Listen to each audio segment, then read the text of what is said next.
Hey there, horror fans. This is David Howard Thornton, Art the Clown himself from Terrifier and Terrifier 2, and you're listening to the Horror Squad podcast.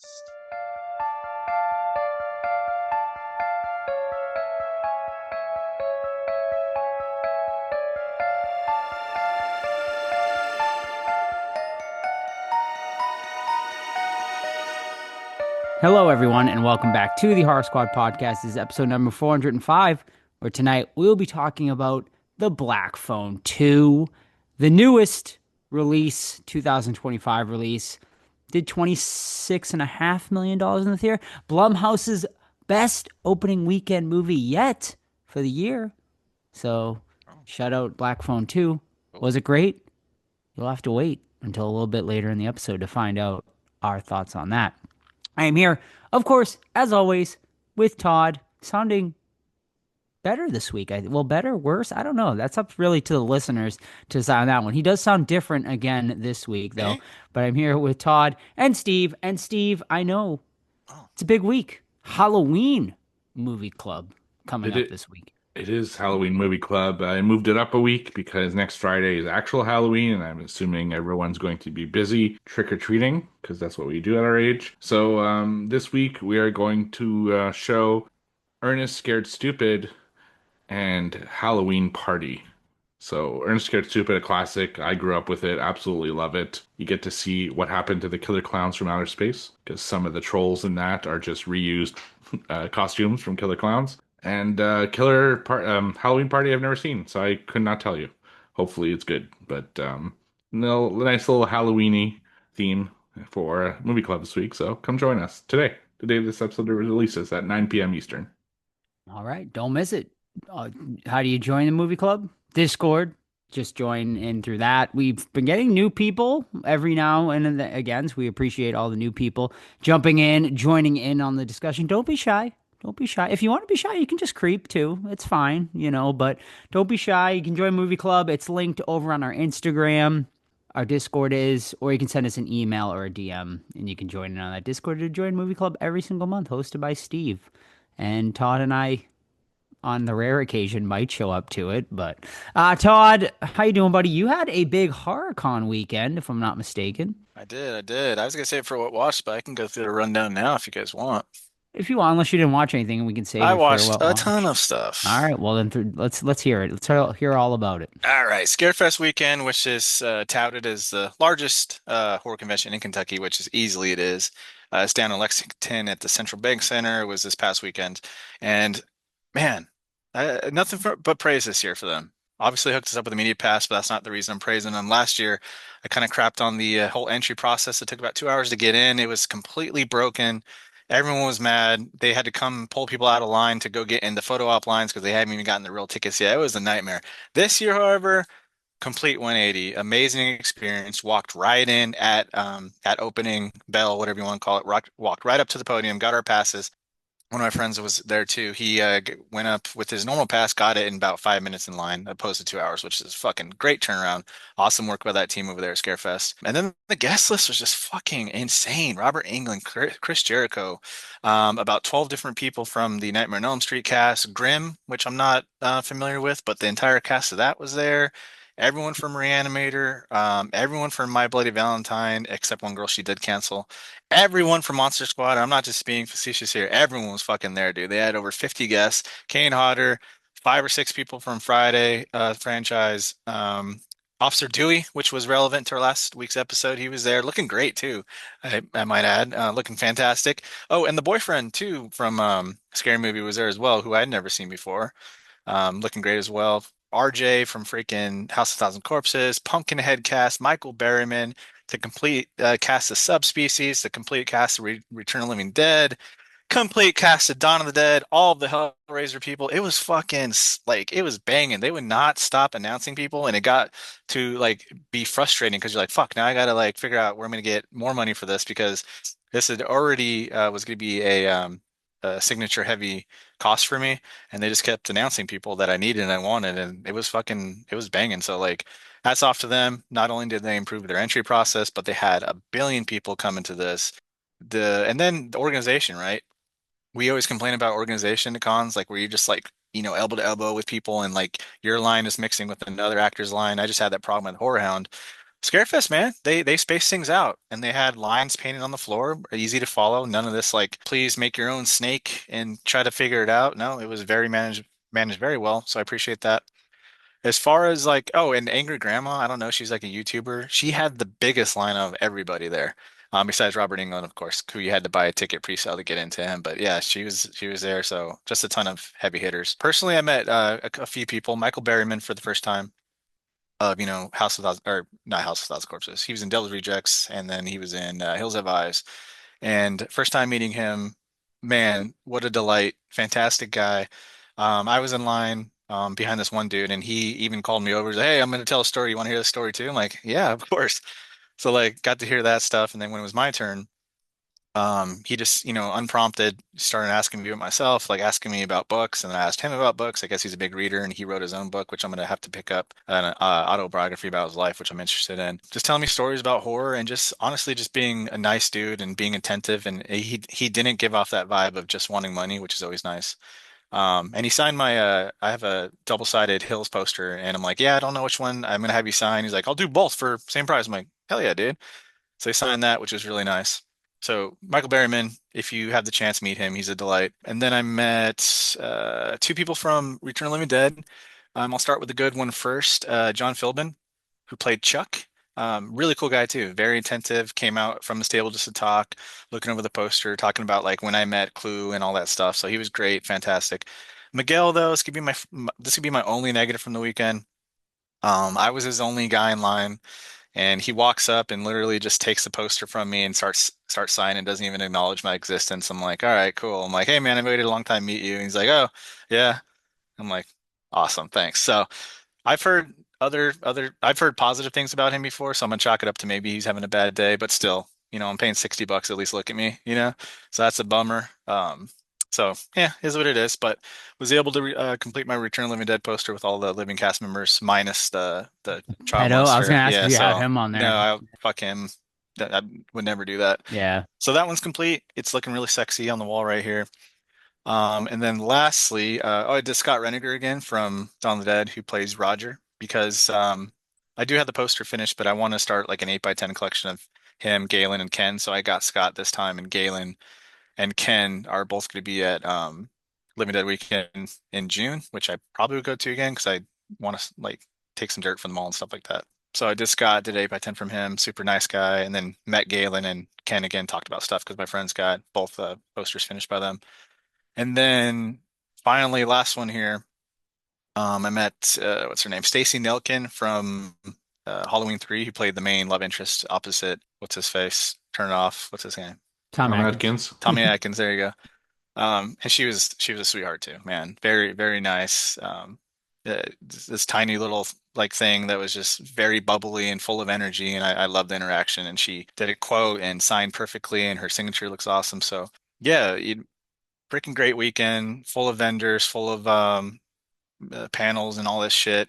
Only the one negative thing was Miguel, but that's not the con's fault. And then yeah, if you're in the Kentucky area, Lexington, same time next year, and it's so big that they're launching the Son of Scarefest, which comes out. It's going to be in the summer, so they'll have a fall and summer show now, which is pretty cool. So Scarefest, awesome show, and I can't wait for the next one. Very cool. Very cool. Would you say it's like getting on par with like a horror hound type? Is it like because like that is a very impressive it like was lineup, it sounds like. Yeah, honest to be fair, it stomped out Horehound this year, Yeah. and Horehound Wow. has its 20-year show, whatever it's called, anniversary. Hmm. And yeah, Scarefest just beat the shit out of it. They had, Nice. dude, it was so many guests. It was like I gotta stop looking because I'm gonna see some people pop up there, and they're announcing all the way up till like the week of the con, Yeah. which is pretty cool. So, um, yeah, they're killing it. So, highly recommend the con if you're in the area. Excellent. Well, thank you. Thank you, Mhm. Scarefest, for the media passes. We appreciate it. And Steve, what did you get up to this weekend? Did you have anything going on this weekend? I was supposed to, but I'm pretty sick, so Ah, yeah, I can't do anything. It's not looking good, unfortunately. I'm getting bummer. X-rays done, and Oh, We'll jeez. see what happens. I Yes, went to you gotta I went stop to giving Salem. Joe kisses on the side, man. He's got a cold, and now you got his cold. I don't Yeah. feel sick, but I just feel tired, man. But it's just like so busy. But you just, yeah. What is it, like a chest thing going on? Yeah, I feel Or, like it's long COVID. It's like burning eh, chest, super tired. I can't catch my breath. It's been eh, like a month. It's just, yeah, it jeez. sucks. That sucks, man. Yeah. Well, But hopefully anyway, you I got to feel like better. stay in and watch movies, and my sister came to visit, so we played cards and shit. So There it you wasn't go. like a lost What weekend or kind of cards anything. you playing? Like Go She Fish? showed me Rummy, this new game called Scoop. Uh, scoop. yeah, which was actually really fun. So All right. Nice. shout out to my Yeah. sister. Shout out to Shout out sister. sis, Mrs. Big Wood. or younger sis? Younger by a year and a half. Shout out So. to young sis. She's Mhm. probably not Mrs. Wood anymore. I'm sure she's married now or something. Yeah, Is but she married? in Yeah. where she is, they don't change names, so she's still Oh, okay. yeah. All right. Well, She's shout still out to Mrs. Mrs. Young Wood. Sis. Yep. All right. As far as myself, I had a busy weekend. I went to a concert yesterday. Two bands probably no one has ever heard of, but it was their 20th anniversary tour for both bands. 20th anniversary on a couple of albums I liked back in high school. So did it was a throwback to 2000 to 2005 for me, the year I graduated high school, and these two bands were very relevant to me. The Spill Canvas and May, at a very very small venue in outside of Boston. So it was pretty cool. There was probably only couple hundred people there. So that was pretty awesome. But then the rest of the weekend, I helped Sam on Friday and Saturday at the Salem Night Fair in Salem. Always a great event. Our favorite sort of Halloween themed event they do in October. It's put on by Matt and Ryan Murray from the Black Veil. They are tattoo artists. Matt actually does my tattoos.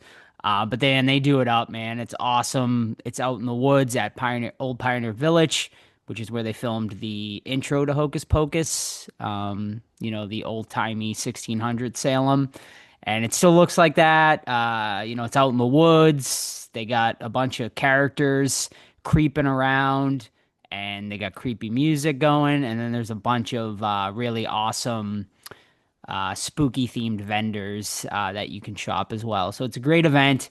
It's awesome. It was extremely busy all weekend. They sold out both days, and as of right now, I think next weekend is sold out online, but they said you can show up at the door and buy tickets, but expect to wait for sure because the line was massive this weekend. From what I heard, it was taking people a little over an hour to get in. So just bring your patience or get there early. But people were lining up as early as 2:30, and the thing didn't start till 5. So there's some hardcore people out there. But it's a great event, and they do it every single year. Usually it's the last 2 weekends in October, right before Halloween. So if you can ever get out to that, if you can't make it out to it's just a bunch of Halloween weekend, I would say that is definitely the next best thing you can get to if you are ever going to come out to Salem in October. So come and join us next this upcoming Friday and Saturday. If you're not at Movie Club with Steve and you want to come to Salem, Friday and Saturday, the 25th and the 26th, I think. Is that right? I'm sorry, the 24th and the 25th. Sam and I will be out there. Sam will be vending her Halloween happy stuff. She'll have a bunch of merch. She sold out of a lot of stuff this week, so she's going to be back to, restocking for this weekend. But yeah, come out, hang out. It's an awesome event. The SalemNightFair.com for all details regarding that. And I think that's it, gentlemen. Anything else before we start the show? No? All right. So let's get into what watched and tell me what y'all been watching this week. Did you watch your punishment? No, there's no chance. Ooh. I already told Steve it's not happening. It's Ooh. not happening until November, basically. All right. I watched Reanimator rewatch Oh, nice. 85. Yeah, because there's this new I forget what boutique label's putting a new one out. But they're doing like a really cool set. So I'm like, let me rewatch this. It's been a while. So Reanimator talks about, a couple doctors in medical school and they're coming up together, and then Herbert West is like, I got the secret to fucking reanimation, and he gets Bruce Abbott's character to come play along with him. Barbara Crampton's a babe in it, of course.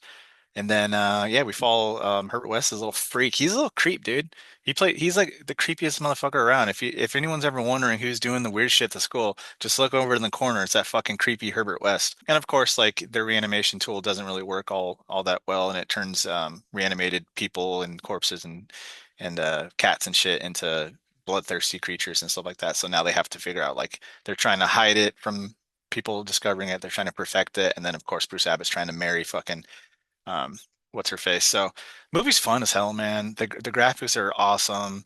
It's just, I don't know. It's just a almost near perfect like 80s horror flick with lots of blood, great characters, and just, I don't know, timeless. If you haven't seen Reanimator, like, what are you doing? I think it was all number one list of Stuart Gordon. Did he direct that? Yes. Yeah, I did. Okay, that was our number one. That's his right? claim I to think. fame. Yeah. Okay. Definitely his best. Yeah. I think that's what I was movie. trying to say. I think it was all our number one on Yeah. the Stuart Gordon retrospective. Mhm. So Yeah. I think Yeah. it made all of our top tens, right? Maybe from the 80s list too. Oh, I if think it, it if had it to, didn't, yeah. it was close. Yeah. Yeah. Yeah. 80s is stacked though, to be fair. It was. I don't know if it made mine, but I feel like it might have. I can't remember. Yeah. Oh, I forgot to shout out. We had a friend come by the night fair too.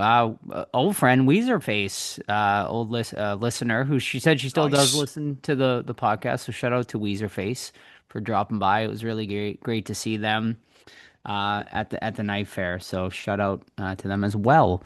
As far as me, I haven't really had time to watch much, but we did watch it the other day. Actually, I watched both. I watched 90s It and remake It. And I don't know. I think it's nostalgia for me, but I still to this day just prefer 90s. And some people might think I'm crazy for saying it, but I don't know. Tim Curry's portrayal really is just so good, and Bill Skarsgård is great as well, obviously. But I don't know, for whatever reason. I mean, I just levitate towards that 90s TV miniseries more. But the movie is great as well. They are both really solid movies. But man, I don't know. Like the new one, just man, the CGI really kills it for me at times. It just takes me out of it. I just wish they just went more practical in some ways. But I mean, obviously the movie does things better that the TV series couldn't do as well. So yeah, I mean, it's kind of like a mixed bag here and there, but both great movies, both really fun. And yeah, I mean, I'd recommend them both. They're great, both great too. I think they're great October watches too, honestly. Did you watch them on TV? So I watched the 90s miniseries on IFC of all things. Were And you watching it when I was watching it? I sent you guys a picture of the and fucking awful spider. I think I watched it like maybe the day before or like 2 days before. It was just like randomly on Yeah. TV, and we were actually over our friend's house, and we were like waiting for them to come home or something like that. And I literally just watched the whole thing, with commercials and everything. Yeah. Well, part one of it, I didn't watch part two. I started watching some of part two, and then it is on, I think it's Amazon Prime or HBO Max. It's currently on the movie. Were you watching in anticipation of Welcome to Derry? That's like No, but it is coming out this upcoming weekend. I think it I think drops so, on yeah. on Sunday. So yeah, no, I am excited to see how that is going to be. Machete's involved again. I'm very curious to see what they do with it and how it is, like how much Bill Skarsgård like we're gonna get in it and stuff. I'm really surprised they actually got him back to do a television series, which is cool. Yeah, I don't know.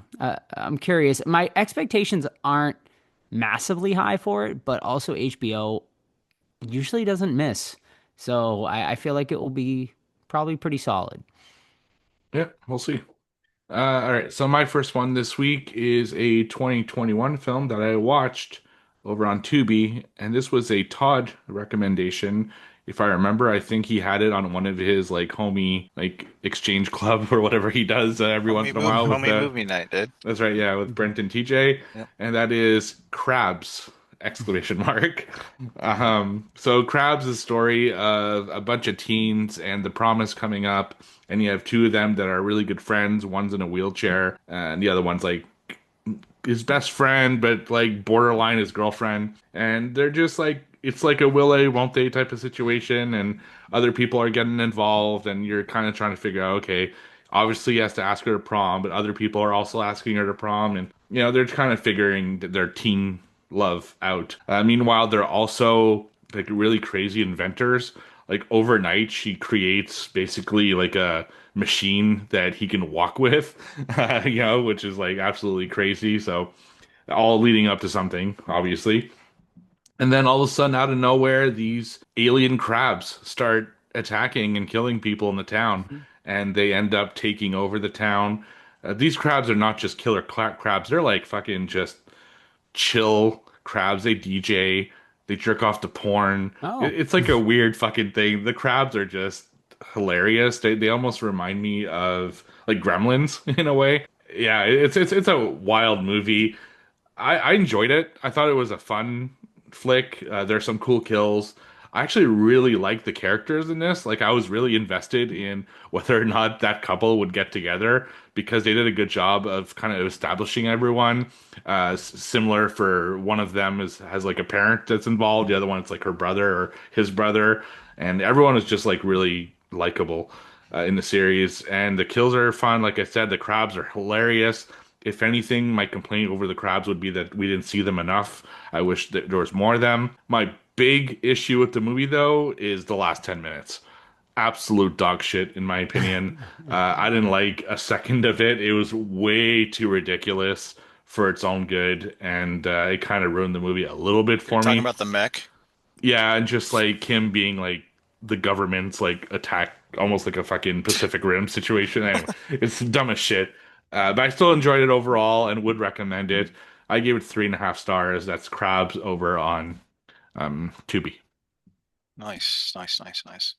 I guess I'll go. I've been watching quite a bit. Okay, this one's based off Steve Reck from like, 3, 4 episodes ago, Bordelak.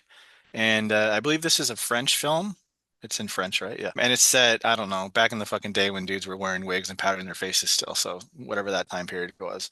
And this French nobleman, he gets ambushed and he's left for dead or something. He's by himself and he stumbles upon this manor out in the woods and he's, got a chick that he likes. It's got this fucking dude that's like, I guess, questions his own sexuality, and his brother that's like the tough dude that tells him like to man up and stuff like that.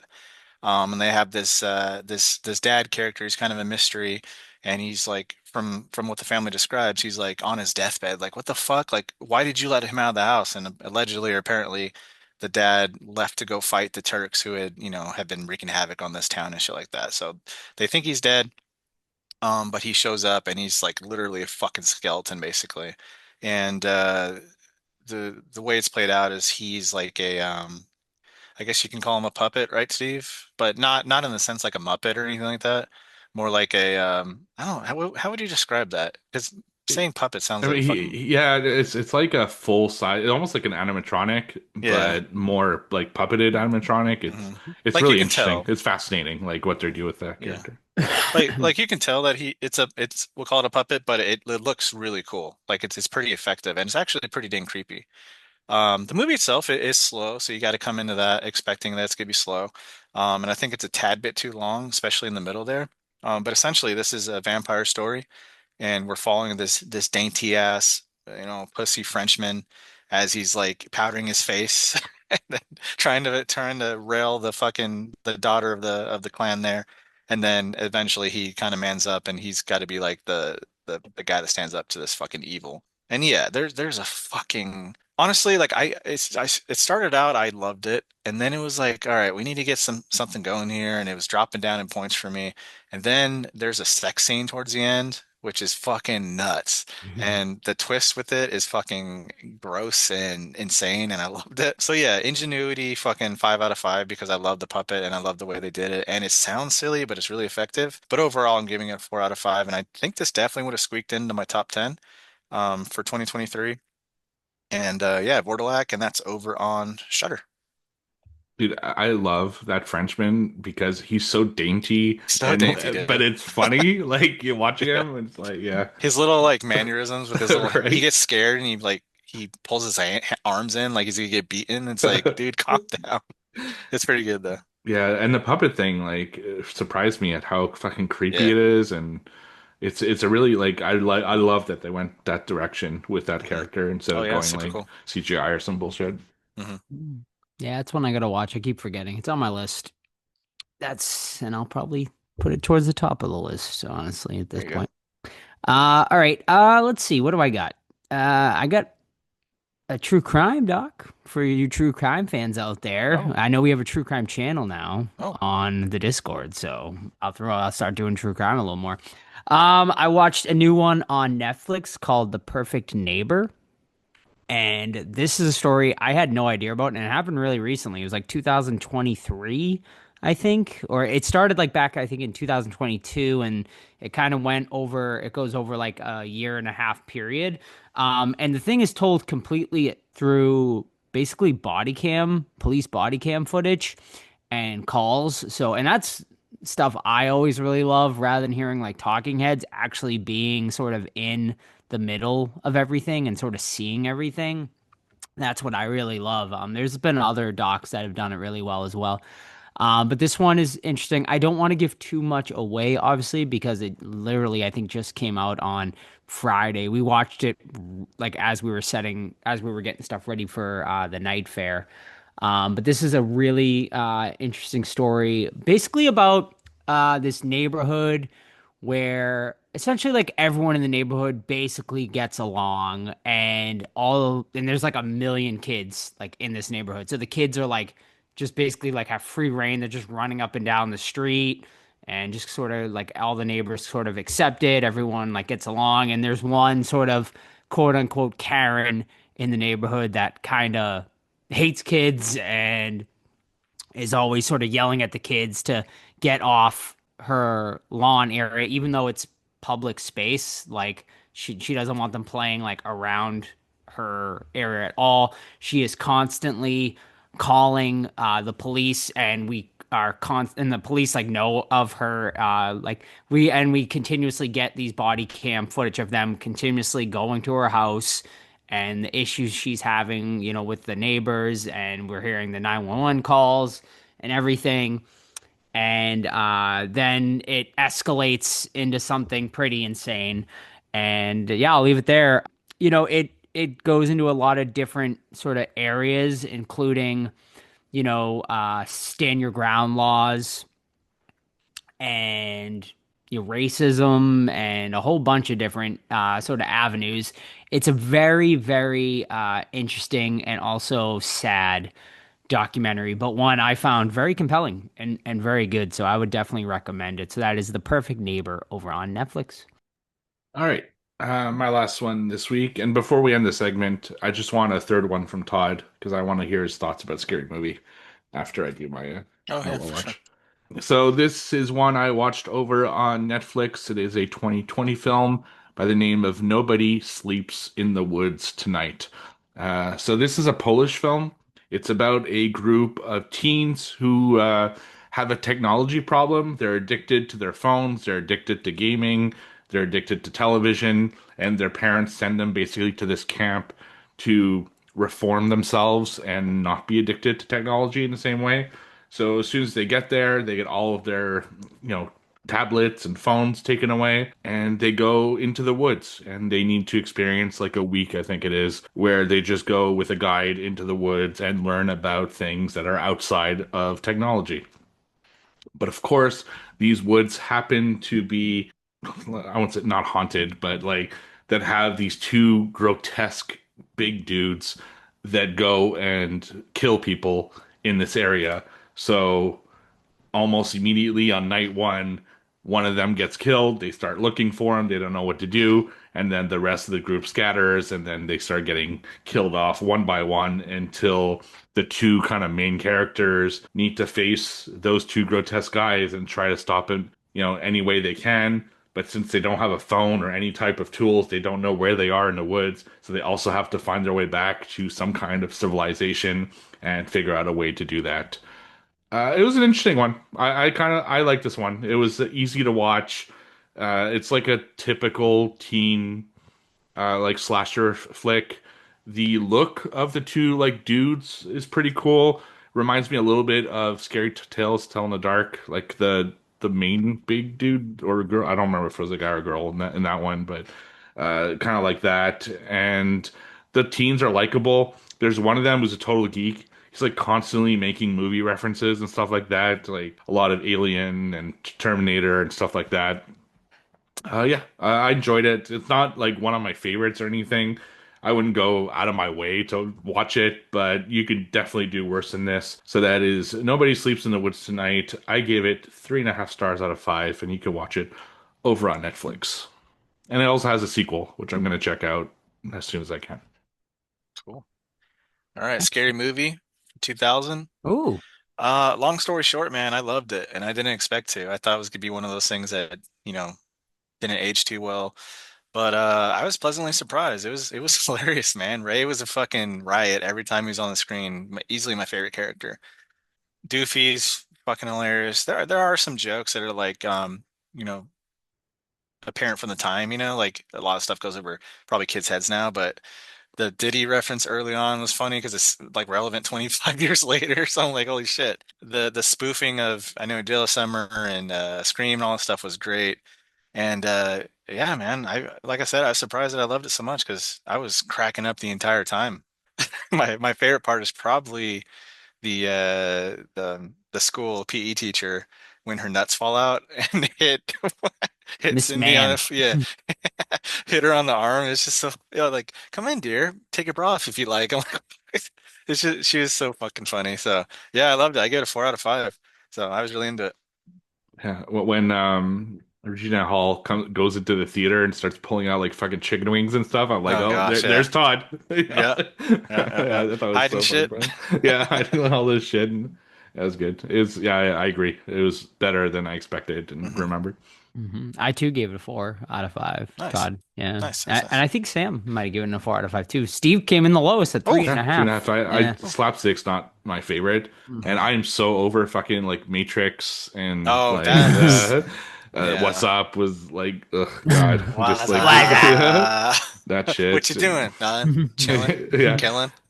Yeah, the Matrix thing was Oh God, that was stupid back then. Every fucking movie did it for years after that, right? It's Yeah, just yeah, like yeah. obnoxious as fuck. But Mhm. yeah.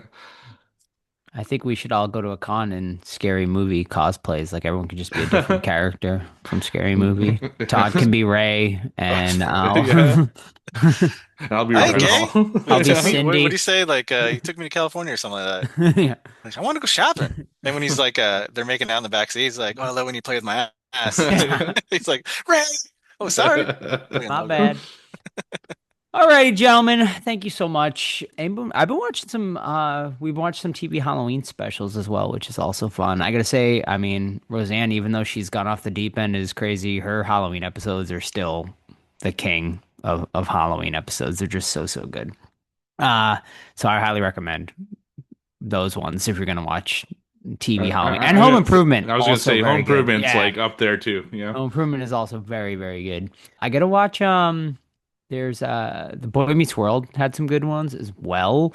And then there's there's one other one I was gonna Just like the Goldbergs, which is a more recent Oh, show. yeah, that apparently had yeah. some pretty good ones. I never Those watched ones it did have some myself. good. They did one with Freddie. It was okay. It was cool to see Robert Englund in the makeup. That's the again. last That time. was like the best part. Yeah, it's the last time we saw Robert Englund Yeah. as Freddy. But yeah, Halloween TV episodes always hit. They're always fun. Actually, Martin also has some pretty good ones. Sam has showed me those in recent memory. Sabrina the Teenage Witch, basically all stuff we grew up with, like is what we kind of watch, like 90s and early 2000s ones. But I also watch an absurd amount of like cooking Halloween shows. oh sure, yeah, I saw Uh-huh. Netflix has Is It Cake Halloween edition, which I haven't watched yet. Yeah, but and I've been watching one of the ones on Food Network, like you've been doing Halloween Wars, and Halloween and, cookie baking all that championships and shit. stuff. Yeah. Although they canceled my favorite one, which is the pumpkin carving one. Oh yeah, that was a Which good one. I was bummed Yeah. about, I didn't but- know they canceled that. That's too bad. Yeah. Which one is the one that Zach Baggins hosts? He doesn't anymore. They Yeah, did. used It to was do- fucking so annoying. He did Halloween Wars, right? For a little bit, and then, season or like, something. people are, like, Yeah. He was so over revolting. the top. Yeah. They it brought the sucked. host back Yeah. and everything, Good. but they kept the set, which was actually the best part of his changes. Yeah. Yeah. Yeah, the set is the best. I miss the celebrity horror guests though. that they Yeah, had. they Like, got that they used to was have really one every cool. week. Yeah, Yeah. and they stopped doing that, which was a bummer. Yeah, they had like Elvira and I think Matthew Lillard did Tobin Bell one. did Tobin one. Bell, yeah. Yeah, Robert England did one. So yeah, it was Hmm. really cool. Yeah. All right. Well, Speaking of Robert everyone, Englund, $100 just to get a photo with him. yeah, I mean At that his table. sounds about his autograph's 120 Ridiculous. nowadays. So And I won't say the names, but a couple celebrities he's very old. were So gossiping about him, saying that's fucking ridiculous. And we I agree. mean, listen, it's crazy, $100, but people you are paying. just Man, his line, people are gonna pay it. So it's right. It's like, how can you fault him? I guess. I also I don't don't. know if he's setting that price. I'm sure his agents are. That's still But fucking insane. it is insane. But he also is very limited now. I think he only signs for like 200 people a day now or something like that. It's very because his arthritis is really bad. But anyway, we digress. And let's go into our next segment and do some trivia, which we haven't done in a couple weeks. Yeah. So, Todd, why don't you give us a little refresher and let's hear them Let's scores. see here. Let me flip the book open. Looks like we have a Q4 tie, 3-3 apiece for Steve and I, and then Joe at the 1. Who would like to lead off today? I'll go. Oh, Ooh, Papa I Steve. I He's do have a ready. theme. If you figure it out, it'll help you this week. If you COVID Okay. Steve is the most dangerous Steve I've learned. I have no theme this week, which is Oh. rare for me. Yeah. All right. So IMDb parental guide, my favorite one. Oh, yeah. Sex and nudity. Oh, yeah. In one scene, an Oh, African woman's breasts are shown fully on, African women's although breasts. no sexual act is performed and her breasts are only shown briefly. It happens. It does. You know, Like it happens. Are we talking like an African American woman's breast, or like is it like African breasts seem very specific? It just says African woman's breasts. Okay. It doesn't I specify. would guess. Well, I don't know. I guess we'll figure it out at the end of the movie or end of the question card. Violence and gore. African breasts. A man rips out a woman's heart. It happens. It happens, and it happens in The Serpent and the Rainbow. Wrong. No, way too early. That happens in that movie, though, so I get the point. Yeah. Candyman. Oh, no. thanks, Joe. Yeah, you should have You waited. said us. Thanks, buddy. Yeah, it's Okay. all right. Continuing on. Damn it, Profanity. now I got to replay the favorite. Fuck. Profanity. Sharon says Oh. bitch in a scene. Oh, no. Sharon, no. Sharon? Yeah, I don't know. Sharon! What are you doing, Sharon? Damn it, Sharon. Alcohol, drugs, and smoking. Girl tells a doctor not to drug her. Oh, Frightening and intense scenes. Might come across as very unintentionally hilarious as compared to scary. got Okay. it. And because I felt they weren't like super easy, I'm going to give you one more violence and gore. Man attempts exorcism on a young girl, however, girl dies. Hmm. Hmm. Hmm. The Oh. Exorcist, the beginning. Wrong. You want to guess, Todd? Sure. Let's go Scary Movie 2. Wrong. You guys both have elements of what I was looking for. Elements. Ah. It was actually The Exorcist 2, The Ah. Heretic. Never seen it. Never And my seen it. theme this week is all part twos of horror Oh. films. Oh, Okay. interesting. Very good. Very good. Okay. I can go Oh. next. Oh, do it. All right. We're doing The Black Phone 2 this week. I've seen it. The Black Phone and The Black Phone 2, both directed by Scott Derrickson.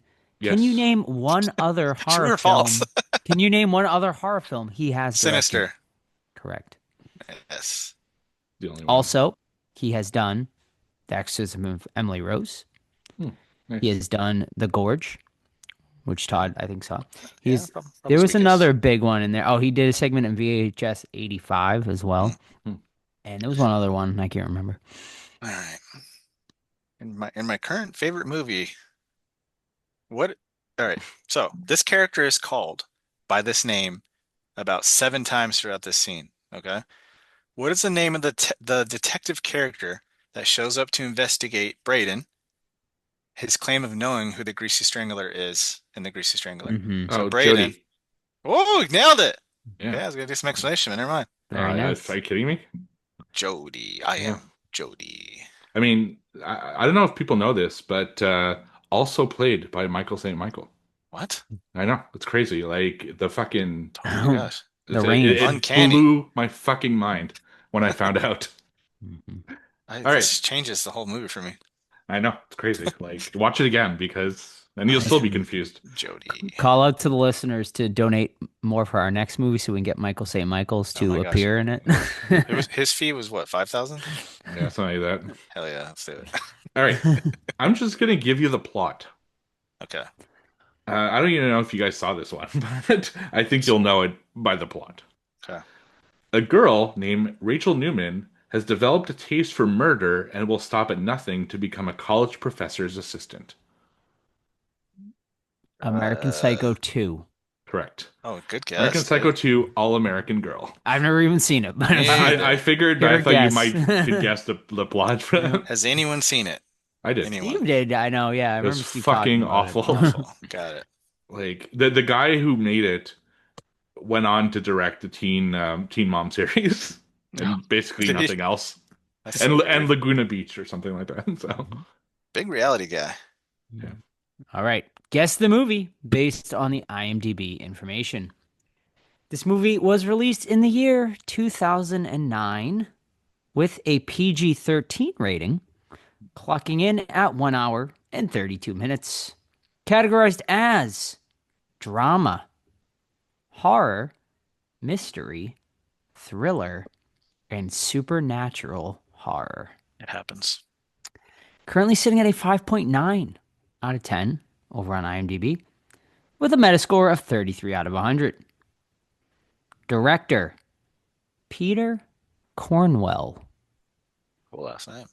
Cast Martin Donovan, Elias Cotiers, Ah, know him. Kyle Gallner, oh, Virginia Madsen, is it and Amanda Crew. Freddy vs. Jason? It is not Freddy versus Jason. And the tagline is some things cannot be explained. Tagline 2. What if the only explanation for what you saw was unbelievable? That's the explanation? What's your explanation, doctor? Unbelievable. It doesn't make any sense. Virginia Madsen. I think this is a movie you guys have seen. It was pretty popular. Obviously, some big actors in it. What year was it again? 2009. 2009? I don't know. Steve, you got anything? Virginia that Madsen. Was it Nightmare on Elm Street remake? Incorrect. I don't remember. Like PG-13, 2009. Bunch of people in it. Is it that one movie with where it's called the religious one? I will Oh, say yeah, it's based on true events. Oh, Allegedly. never mind then. I don't know. The movie is The Haunting in Connecticut. Never seen it.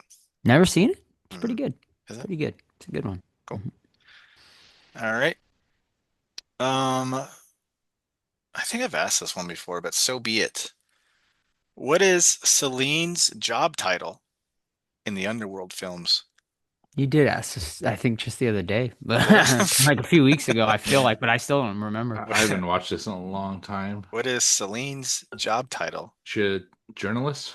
Incorrect. In the Underworld films. Vampire Celine being the main vampire. Dion? What? Celine Dion? I'll do one more guess after, but Go. I don't think Joe's got I it. got no, I got I none. was gonna say like tattoo artist. Nope. I Joseph don't remember Wanella? at all. She is a call girl. No. Celine is the main death dealer. Basically, fucking hit woman for the vampires. So Okay. she's a death dealer. I Thank thought you. it was like her job before. No, we like were her looking for. vampire. I have the you whole got it. series on Blu-ray, but I yeah. love them, man. I'm a I fan. haven't watched them in a long time. So, Mhm. Maybe I'll pick one day. all right, another IMDb parental guide because I love them so much. He loves them. Yeah, remember the theme? It'll help you. Okay. Sex and nudity. Ah, Some sexual innuendo, including a reference to oral sex and incest. Oh my. okay. Violence and gore. In what seems to be a dream, we see a bloody baby in water, and it's implied the mother Don't like killed that. it. Don't At like least that. she psychologically killed it. Gee whiz. Yes, I remember that scene. Profanity. Yeah. About 40 F words, many anatomical and scatological references, Is that poop? poop, many obscenities, several religious obscenities, and many insults. Scatological is my new favorite term, dude. Alcohol, drugs, and smoking. There's a montage of people drinking large amounts of beer and smoking the marijuana. Montage. Even Rocky had a montage. People are smoking. I think it reefer. is the Blair Witch Project 2, Book of Oh. Shadows. You're correct. Nailed it. Yeah. But Movie the sucks, title is dude. actually Book of Shadows. Book of Shadows, Blair the Witch Blair Witch Shadows. Project. Yeah. Oh, Yes. Good movie. ugh. I'm the only one. We that reviewed thinks it a long We did time review ago. it. Like, I think I was the only early. defender. Mhm. Probably. Met the goth girl and from Nice. it. The only one person I met from the movie, but It's the only one worth Yes. meeting, to be yes, honest. agreed. I was going to do the cast. I didn't recognize any of the names, except they have like Conan O'Brien and like Jay Leno and like Oh, all yeah, these people as because themselves, of them. yeah. Yeah. But I'm like, that's not going to help you guys. Back to me. Yep. Okay. 3 letterbox reviews. Let's see if you can guess the movie. Number 1. Pacing was off, and it was 30 minutes or so too long. That's mine. That's every fucking movie. That's mine. That's my review. Also could have done without the family drama, but Yeah. the lead performance is strong. The Gorehounds are going to be very happy with this one. Plenty of over-the-top kills and extended sequences of torture and corpse abuse. That one comes from our friend Todd. Corpse abuse. Corpse abuse. I never say the corpse. it's What is that? Okay. Next, we have very specific. Yeah. Corpse abuse. my only real complaint with this one is that the runtime is too long. It could have trimmed the fluff for sure. Otherwise, I had so much fun with this one. It had more kills than the first movie and the same vibe. Could have done without some of the dream and spiritual sequences, but it didn't drag the movie Halloween down 2. too much for me. Incorrect. But Oh. it didn't drag the movie too down much for me. But it could have brought the runtime down as well. And that comes to us from our friend TJ. Ah. And the final review is Steve's review. I already guessed. Okay. I've been waiting for this movie for a long time, and it didn't disappoint. The main character is great. He balances goofiness and brutality perfectly. Every time he was on screen, you knew something crazy would happen. This film does not hold back in the gore department. There are a lot of memorable kills that I won't soon forget.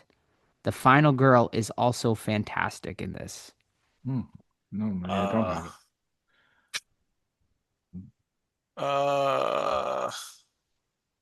Man, I'm just gonna throw out I have another no one. clue. Go for it. Zombieland 2.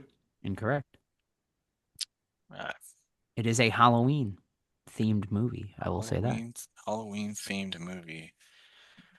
I mean, we're open, Steve. If you want to Yeah, I Throw another can't think of. Halloween themed movie, waited a long time for it. What could that be? Never mind. Corpse abuse doesn't ring a bell. I don't know. Yeah, corpse abuse is such a specific. Maybe I was just thing. smoking crack when I wrote that. Yeah, I don't know. Well, it's our good friend Art the Clown in Terrifier Part Oh. 2. Oh, Nice. he does abuse a lot of stuff in that. Yeah. All right, cool. My turn. Yep. I think fucking Joe asked this question, but fuck it. Reanimator, 1985. Mm. Mhm. What is the name of Dr. Kane's cat? Yes, I think I did ask. Rufus. this. Yes, Rufus is that's correct. right. Mhm. Yeah. Fuck it. Cat Alright. dead. Details later. Yep. That's Alright. it. Two piece for Joe and Steve. Me with one, which brings us to Steve and Lee with 5 to my 4 to Joe's threesome. Ooh. Oh. I love a good threesome. No, he does. He likes it. All right. Thank you very much, gentlemen. And now it is time for our very main event of the evening. I don't know why I said very, but it is time for our main event of the evening, the Black Phone Part 2. Just the Black Phone 2 is what they're calling it. Actually, they're calling it Black Phone 2. So there's not even that in front of it. Black Phone 2 from 2025. Directed by Scott Derrickson and starring Jeremy Davies, Madeline McGraw, Mason Thames, and Ethan Hawke as the grabber. Plot: as Finn, now 17. Oh my God, hold on, I lost it. Sorry, Steve. Plot: as Finn, now 17, struggles with life after his captivity, his sister begins receiving calls in her dreams from the Black Phone and seeing disturbing visions of three boys being stalked at a winter camp known as Alpine Lake. That's all right. But Todd, you know, we missed you last week, buddy. Oh. We really did. Oh. But, Steve, he did his best. Mm-hmm. But you're going to have to... I named myself Timu Todd. Great value. You're going to have to bring it back this week and tell us a little more about right. Black Phone 2. I will try. 4 years have passed, y'all, since Finney killed that little piece of shit. Well, he's not really little. That piece of shit, Ethan Hawke, the grabber, in his basement, choking his ass out, snapping his neck. I actually rewatched the first one before this, the day before I watched this. That was cool. But yeah, so they're all grown up, and Dad, he's turning his life around. He's no longer an alcoholic. He still has his demons, but he's trying his best. Finney is a complete 180 from part one, where he's kind of picked on a lot. Now he's kind of the guy picking on people and defending his honor. And his sister's like, dude, why you gotta beat people up? And then he quotes Robin from part one, where he's like, you gotta give them blood so they remember not to fuck with you, or something like that. Meanwhile, Gwen, she's having a little love interest with Ernesto. He's like, hey, I'm gonna get Duran Duran tickets. Let's fucking go, dude. And she's like, oh my God, that's choice. They're throwing out all types of words, dude, making sure that we understand that it's not 2025, right? And then yeah, she's her fucking powers are still going strong. She's getting dreams now. And I forgot to mention in the beginning, we're out in the frozen lake, and this telephone is ringing. This young girl answers it. Who's this? May this come back to as a plot point later on? I don't know. I guess we'll see. She's talking. She's like, "Who are you? Where are you? I'm at Alpine Lake." Blah blah blah blah blah. And then we come and we meet the characters again. Finn, he's dealing with some PTSD, man. He fucking killed somebody, and his friends were murdered in his town. So he's smoking weed outside. He's a little bad boy, dude. Gwen's having little her night terrors, where she gets up and fucking starts walking around the house and goes over to the grabber's fucking basement somehow. Her brother doesn't fucking stop her from fucking riding her bike, sleepwalking, and getting hit by a car potentially. But hey, she goes over to grabber's house. And now she has a vision where she's like, hey, we need to go to Alpine Lake, this little snow resort, this Christian camp. Because, hey, it turns out our mom lived there, or not lived there, worked there for a summer, winter, whatever the fuck it is. And remember from part one, the mom committed suicide. Or did she? So now we're going to go over to the Alpine Lake, and we're going to figure out what the hell's going on, because it turns out there were some kids that were murdered there back in, the 50s or something like that. And now the kids are going to be on a mission to see what the fuck's happening. Meanwhile, the grabber's calling people, prank calling people on the phone, saying, "What's up, Finn? You killed me, dude." So yeah, I rewatched the first one, so it was really fresh in my mind. Took my kids to see it because they really loved the first one. So overall, I had a very good time with this one. I think a lot of that has to do with my kids enjoying this franchise a lot too, so I was able to connect with them on that. I think Ethan Hawke is a fantastic villain that we definitely needed more of in this one. And also, I kind of give this one a little bit of a free pass, because there's not a lot of places you can go with this franchise, seeing that you killed the villain in part one. I mean, you could do a prequel and completely do the fucking same plot as the first movie and know what's going to happen, because the grabber can't die because he lives in the first one. So I wouldn't really want that. So I appreciate them taking a swing and trying to do something more. However, they do repetitive things over and over again. We see like the same kind of dream sequence over and over again. We needed to speed it up. We needed to cut a little things out. We needed to get to the meat and potatoes of this, which is at the end of the day, the grabber and him fucking killing people. And those kills we get glimpses of and told about from characters are very brutal. So those were very like off-putting at times. So Black Phone 2, overall, I liked it. What about you guys? Yeah, I did not revisit Black Phone, the original, before watching this one, but I remember really liking it. I went back, I did give it a 4 out of 5. And I was I was excited for this one just because it seemed like they were gonna go sort of a Nightmare on Elm Street sort of direction with the grabber in this one. So I was like, oh, very cool. And I liked sort of the winter setting that they were gonna do and whatnot. Um, And overall, I'm kind of there with you, Todd. Like, I liked it, but I didn't love it. I definitely had a lot of issues with it. I thought the grabber was awesome. Like, anytime he is on screen, which, isn't, it takes a while for him to show up, honestly. But every time he is on screen, man, he's fucking awesome. Ethan Hawke kills it as the grabber. My biggest issue with this movie, is that there really didn't feel like there were stakes, right? Like no one fucking dies in this movie. Like they introduce all of these new characters that honestly seem useless.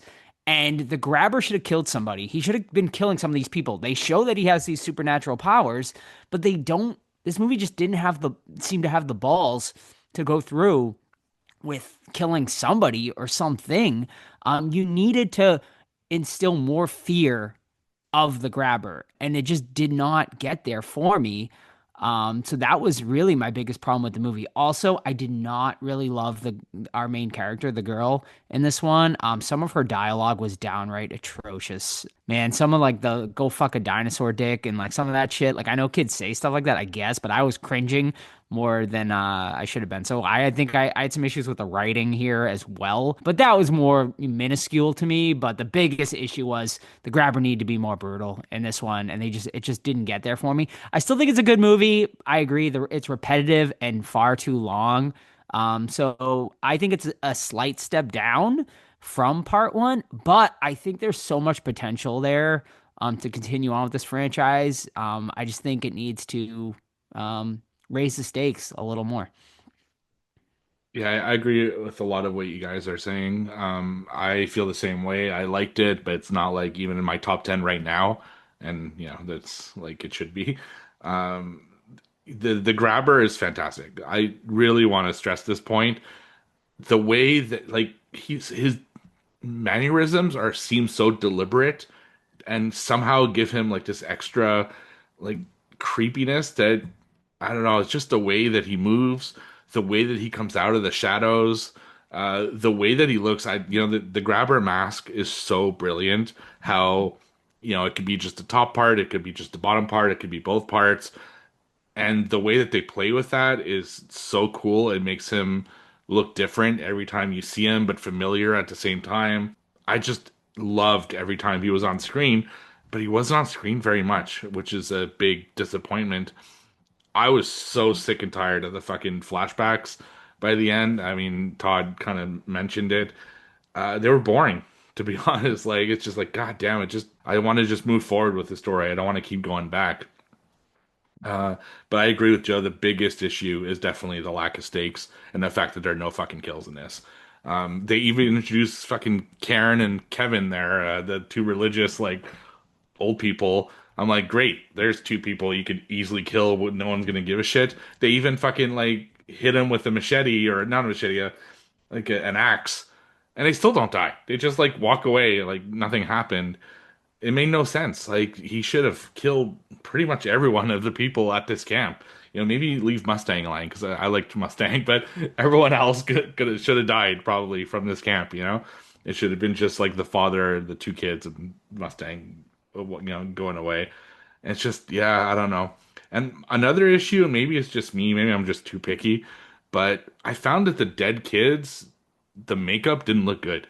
I don't know what it is. It felt off to me. Like it wasn't, I don't know, they didn't go far enough with it, or they were too like colored, they were a weird color.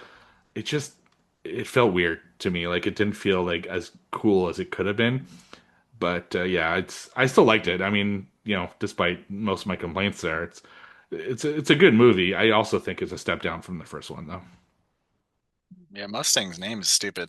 Did they say Yeah. that was a nickname or was that her actual No, she's name? named after the Yeah, horse. the horse, not That's the fucking car. dumb, dude. I mean, So dumb. I thought she was like wasted, honestly. Like Yeah. she wasn't in it a lot and didn't really have a lot to do. She's supposed to be the love interest for fucking Finn.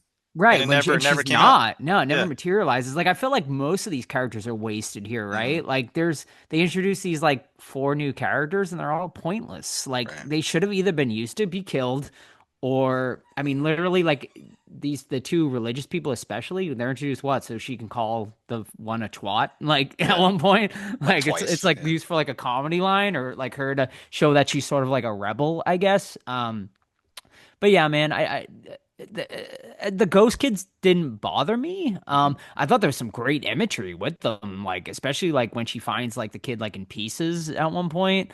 Like, but yeah, man, there was far too many dream sequences as well. Like, I get it, she's dreaming and stuff. And it did like introduce some stuff. Like, it reminded me of like Sixth Sense, Carrie, and Nightmare on Elm Street 3 at points, but it never like reached its potential. Like there was that one cool scene where she does fight back and like blows up the phone booth and like but then like it never gets explored again where she can like fight him off in her dreams. So yeah, it felt like just like a lot of half-baked ideas. Plus like I felt like it was very paint by numbers as far as predictability. Like I knew right away that the grabber was going to be like a person at that camp back in the 50s, you know? Like I felt like that was so obvious. And you know, and then like sort of forcing the mother character back into this one too. Just didn't, I don't know. I didn't love that sort of angle either, like that the grabber killed her. It just felt all very convenient to the plot. That's a very good term. It was convenient. It was like, I don't know. I felt the movie should have turned into a slasher right when it got to Yeah, camp, sure. and have Hmm. him be Freddy Krueger. Like it's fine because that stuff was really cool. Like it looked really neat when she would get like stabbed and then they would watch her like start bleeding, or when she Yeah. fell in the water and then she was covered in water subtly in the real world. That stuff was cool. And then like him attacking them invisibly, that's fucking sick too.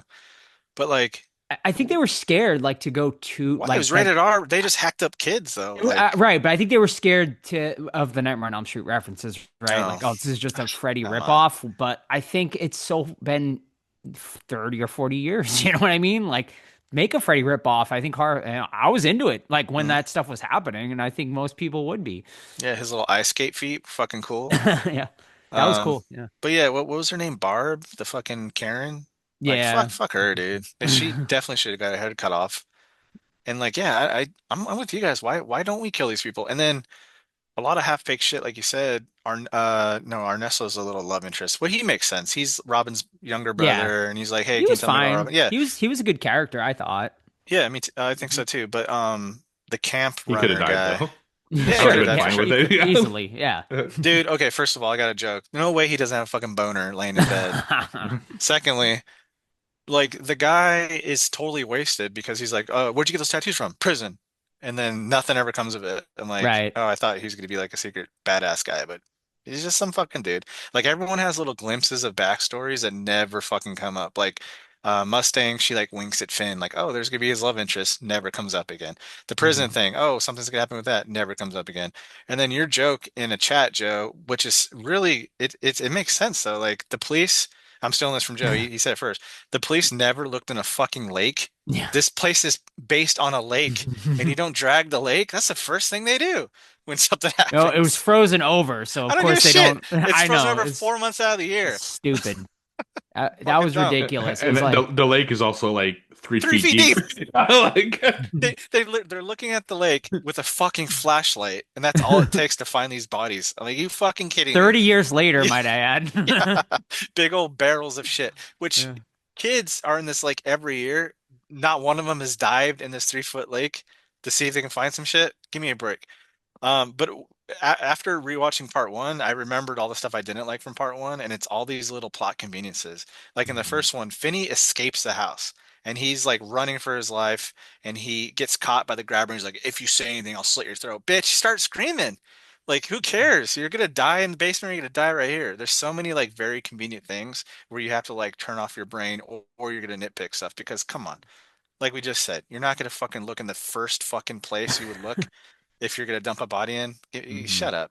And then how does the grabber get away from that? Like he's clearly a piece of shit weirdo that everyone knows he's a weirdo. No one fucking puts two and two together because they all reference him being a fucking weird ass kid.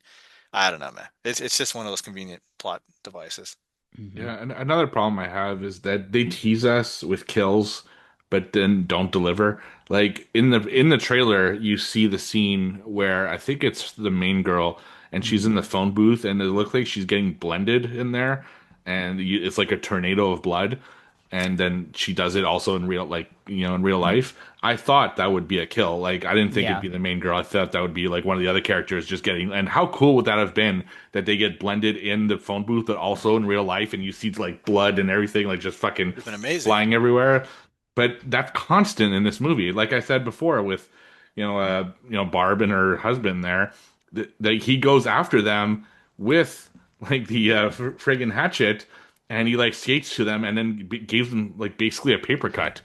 Like, are you fucking serious? Like, what the fuck? You like murderized that dead kid with the window, in pieces, but you can't kill like a single person from this can. Yeah, it really bothered me. And you're right, Todd. Like, there's a point where the grabber talks about being in hell, which I thought was great, but he basically stops there and then doesn't say anything again. Like, it would have been cool to explore kind of his side of things, like where he is, why he's coming back. It's just, I don't know. It's just the whole thing felt, like you Yeah. guys said, convenient. Well, they're all guessing too. They're like, "Oh, he's here because the power, like he has like power off these missing kids." Yeah, I guess which, why? that were his first kills. I I mean, I guess that I'll go with it. Mhm. But man, I mean, kudos. I mean, Ethan Hawke is so So good in good. this. Can we just talk about how good Ethan Hawke is? The makeup is also fucking great on him, like the burnt look and sort of the how they use the different masks throughout, and he's so good in this. And they really should have leaned into him more. Like I get it, like you don't want to lean him into him too much because you don't want to overuse him, but every time he is on screen, that is when this movie is at its best. I agree. So I have a question to you guys. Yeah, totally. Ethan Hawke's fucking the man in this, and Grabber's Mhm. awesome. I have a question for you guys though. Like, so this happened 30 years ago, right? The original mergers, Yeah, it was like something like that. 57. I think it was like 57 were these killings, and then this movie takes 82. place 82. Okay. Yeah. That's my birth year. So So the Grabber had his first kills and then did nothing until 30 years later yeah, with very very unlikely. right. But Well, I don't know if they say that, do they? I mean, they just say those were his first victims. I mean, hmm we don't know. Like, he could have been killing throughout his entire life. You know Yeah, what but he I goes mean? from, granted, we don't know a lot about him, but he goes from like a traditional slasher in the woods where, because we see him chasing the kids and killing them, Hmm. to psychological games in the basement with the phone. Like, Yeah, I mean, I mean, that's what you do, right? I mean, that's what, like, when you that's what look, you do? Oh not shit, what you've you just do, admitted? but I mean, like, if you watch like things about serial killers, like they all sort of start somewhere and then sort of progress from there, you know? So to me, that like makes sense. So where are the missing 30 years then? Is that the next story? What's that? Where are the Oh, the missing missing 30 30 years? Yeah, is years. that part three? Maybe. I but, mean, but like you said, like what we do you know do where he with gets to. him? Yeah. And what do you do with the character like after this movie, I don't right? Because know, it's man. because like what is he defeated like I now? Like I'm there trying to like He the could be kids like defeated like drag Freddy's him. just defeated Right. I every mean, he movie. can like always keep coming back, but it's like okay, like they're it's like okay, well these kids the bodies have been found, so now like he goes back down to hell. So does he lose his power now? And like how do you resurrect him now? I'm Mhm. sure you can find ways, right? Like with creative writing and whatnot, but it's just like, is he continuously not going to rest now until he kills Finney, I guess? And Gwen, maybe? I continuously, is it her name Gwen. Gwen? Yeah. Yeah. I don't know, man. That's what I think we all discussed this after part one is like, where do you go with it? Because if you do a prequel, it's the same movie, but you know what happens because he has to live. So where do you go now? Like you did the back in time. You retconned the mother being a victim of his, which doesn't make a lot of sense. He staged her body as a suicide. I don't buy that Yeah, for a why would he second. do that? That is kind of weird to me, right? Mm, Like he never did that with any other victim besides the no, mother, it seems like. That because she is was onto him. What does it matter? yeah. Like, And why would he do like a suicide just on her? Like why wouldn't he just kill her and hide the body like he did all his other and how victims? would he know that she's onto him? Because literally, we see her go up to the house and then her get kidnapped and Well, then fucking she's hung. like looking down into the basement and then he sees her, Well, I right? know, but like, why Yeah. would he go through the lengths of making it look like a suicide Well, so the cops agreed. aren't? Yeah. Yeah, It doesn't make sense. Maybe Yeah. to like ruin her reputation and like I fuck up her guess. family, right? because it really guess, fucks but up. why? Like suicide really fucks up Yeah, why is he people's. Well, fucking yeah, but like, why is the question? Like, why that victim in particular? You know what I mean? Like, Yeah, but we don't know if he did it with other people too. But right. Yeah, I mean, maybe real, it literally is just like a convenient writing, right? Like they wrote it in to be like, oh, like to sort of, I guess, shock the audience to be like, well, look at, he's actually killed Finney and Gwen's mom rather than her death being a suicide. it's like a force. It's a force thing though. Like just It is forced. I the Scream agree. franchise like makes Sidney Prescott's mother like into something different with every film.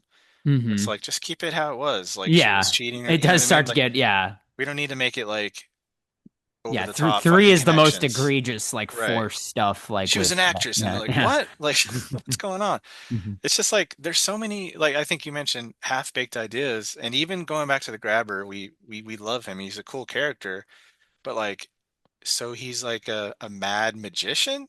Because that's what he is in part one, Right. abracadabra, magic trick bullshit. But then the first one he's or in this one he's just a serial killer, slasher. So what is he? Wild There's Bill. yeah, then Wild Bill's Yeah, a new aspect to it. So yeah. like do we go back and just have a grabber movie where we know he's going to be victorious and just follow him along, or what do we? I don't I know. mean, What do you guys maybe. want to see? I mean, yeah. I mean, that could be interesting. Like all told from Bill's perspective, or is that his name? I don't know. It's Is not. that My his name's actual not name? Bill. Yeah, right. Whatever. The Wait, he likes Grabber, being called the grabber? a You movie weirdo. like.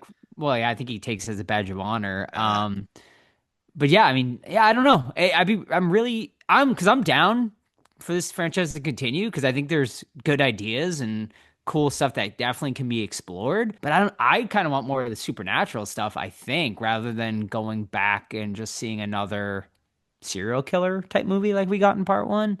Like, I think there's a lot more interesting stuff to explore to do with like sort of the Freddy Krueger angle of it all. I'd like to see him possess someone in part three, and go after Oh, like Gwen. a Friday the 13th, Jason Goes to Hell type stuff. Kind of not that bad, obviously, but Yeah. like possess someone who like he just like has the mannerisms and he has the mask, so you can't really tell that it's not him. Yeah. And Gwen thinks that it's part of her dream, but it isn't because he's also in the physical Did realm, and he's like, did you like, sorry, not to interrupt, but did you like the camera work in the dream sequences with sort of the no. grainy stuff? I get what they were going for, but it got, I don't know, annoying. I guess it Yeah. was a way to like make you know that it's a dream rather than like, not knowing, because at parts it's like jumping back and forth between real Yeah. time and dream time. And Yeah. it's just, but it got annoying after a I while. didn't love it. Yeah, especially when you have that many dream Yeah, it's sequences, so like many. Oh God, it yeah. just becomes so. Also, and this movie's way too long too. I don't know if we've said it, but Yeah, yeah, it's at like almost 120 2 hours, minutes or like something. it did not need to be that this long either. hmm And something I want to go back to the suicide is I find it cheapens the story a little bit that he killed her that way.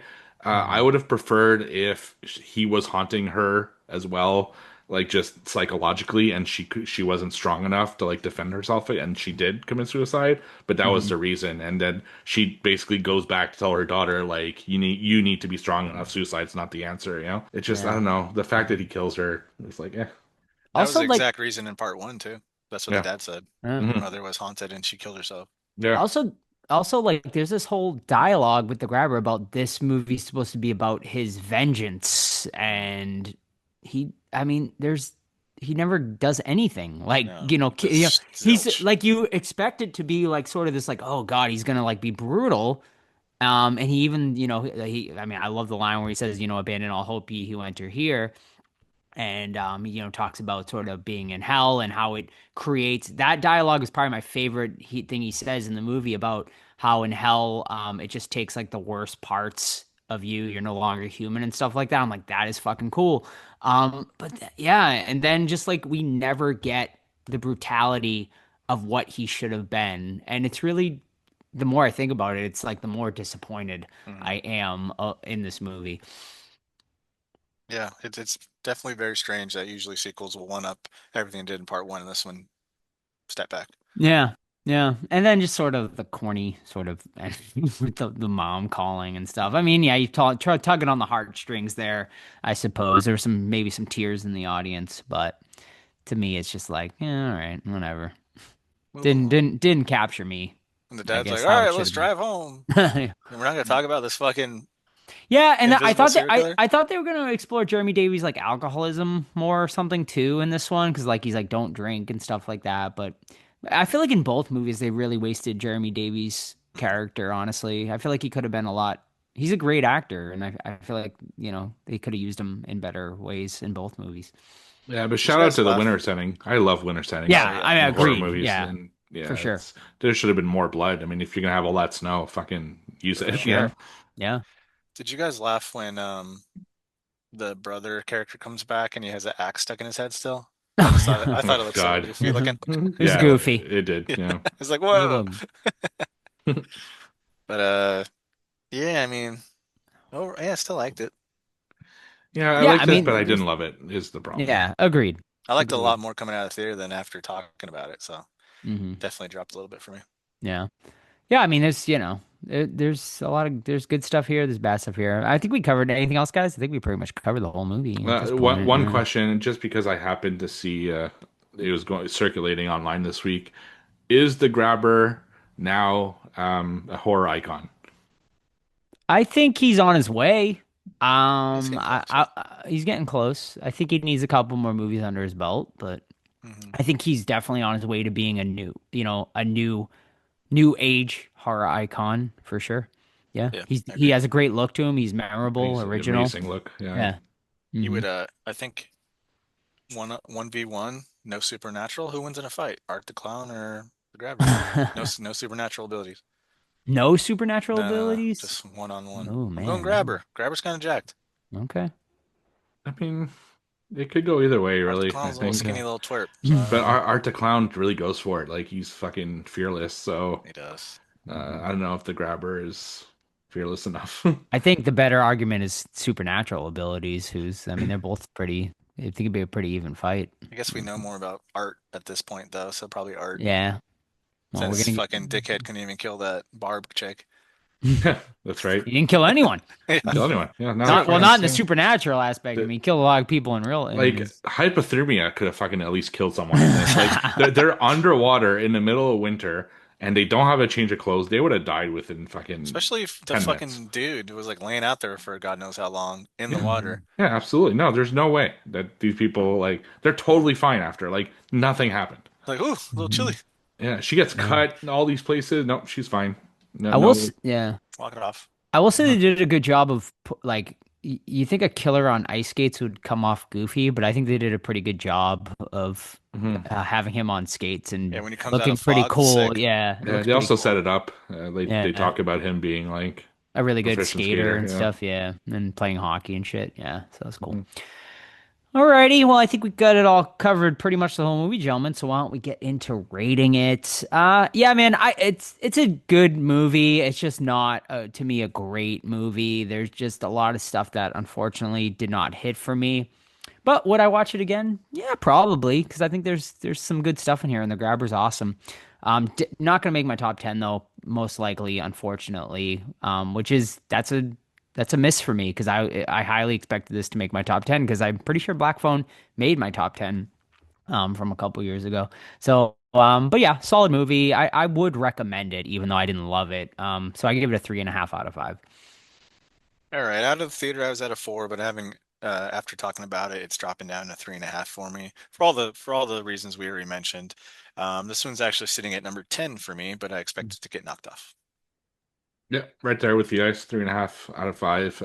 Not making my top 10. It's not there already, but yeah, it's still a decent movie. Like I had fun watching it. You know, it just it needed a lot of improvements and tweaking to make it the movie that I think it should have been because it was one of my most anticipated after seeing the first trailer. So yeah, 3.5. And what do our friends over at Letterboxd have to say about this one? Currently sitting at 3.3 out of 5. So pretty much the audience is right there with us on this one. And yeah, I mean, obviously The Grabber will be back because it did really well in theaters. Clearly 26.5 million, their best opening, Blumhouse's best opening weekend for any of their movies this year. So the Black Phone franchise will continue on with Scott Derrickson. Without, we shall see.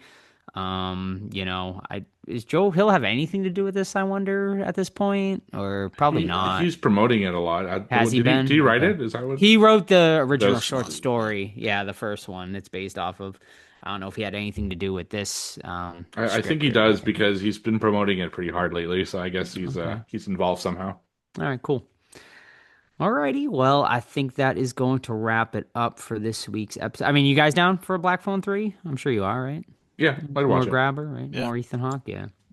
All right, well, that's going to wrap it up then for this week's episode. Steve, what do we get next week for our big Halloween episode? Yeah, first time in our podcast history that it actually happens on Halloween, so Wow. on October 31st. So we had to do something very special. So we're going to do two things. Number one, we are going to complete another director retrospective, but inadvertently, because we just happen to review every single one of his fucking movies after this one, and that is Rob Zombie's 31. So very apropos for a Halloween episode. Mhm. And what else is apropos for a Halloween episode? We're going fucking classic with this one. Halloween, John Carpenter, the original. Seen it. Yeah, I'm very curious to discussing it's going to be interesting because we've all seen it a million times. I watch it every single year around this time anyway. So yeah, does it hold up to scrutiny? Probably. But yeah, we'll see. So yeah, that's our Halloween spooktacular. Yes, and it's Halloween, so we might have some tricks and or treats for next week's episode. So stay tuned. We may have some special guests on the show. We shall see. No promises. Like I said, it's Halloween, tricks and treats. We'll see what happens. But stay tuned and check us out for next week's Halloween spooktacular episode. Always one of our favorite episodes of the entire year.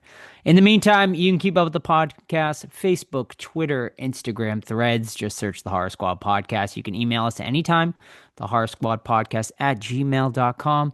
But you already know the absolute best way to keep up with the podcast is our Discord. Totally and completely free to join. We have Movie Club tonight, the day this episode drops. So 9 o'clock, all you do is just join the Discord, and Steve will send a link out on the Discord and the Movie Club channel, and you can watch horror movies with your fellow horror fans over on Zoom. So it's a good time. And join Steve for Ernest Scared Stupid, and what's the other one, Steve? Halloween Party. Halloween Party. Awesome. Also, don't forget, leave us a 5-star review on your favorite podcast app if you haven't already. Or if you'd like to buy merch, tpublic.com, the Horror Squad Podcast. All this, once again, is linked over on our Instagram. And November 1st, actually, maybe we should just announce it on our Halloween episode, our new design. But on our socials, we will be dropping it on November 1st. I think on our Discord, we'll drop it on Halloween as a special treat. But the merch will be dropping on November 1st, our very special new design that was designed by our fellow listener and Discord member, Corey. So shout out to him. And I think that's it, folks. So we'll see you next week for our Halloween spooktacular episode as we review 31 and John Carpenter's original Halloween. See ya. Bye.